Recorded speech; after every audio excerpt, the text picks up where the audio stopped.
Hi అండి. పెద్దవాళ్ళ నుంచి చిన్నపిల్లల వరకు చాలా ఇష్టంగా తినే ఒక క్విక్ రసం రెసిపీ చూపిస్తాను, చూసేసేయండి. ఎటువంటి రసం పౌడర్ యూస్ చేయకుండా కేవలం 10 నిమిషాల్లో క్విక్గా, సింపుల్గా, టేస్టీగా ఎలా చేసుకోవాలో చూసేద్దాము.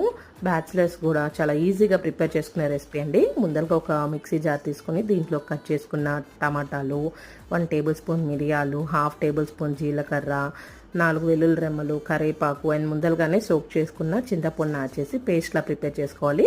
దీంట్లోకి ఇప్పుడు తగినన్ని వాటర్ యాడ్ చేసుకొని ఉప్పు, పసుపు, కొత్తిమీర యాడ్ చేసుకొని పక్కన పెట్టేసుకోండి.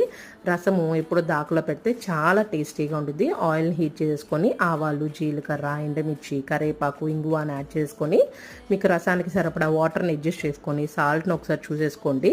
సాల్ట్ కూడా మీ టేస్ట్ తగ్గట్టు యాడ్ చేసుకున్న తర్వాత కొంచెం బెల్లం మొక్కేసి మరిగిచ్చేసుకుంటే చాలా బాగుంటుందండి.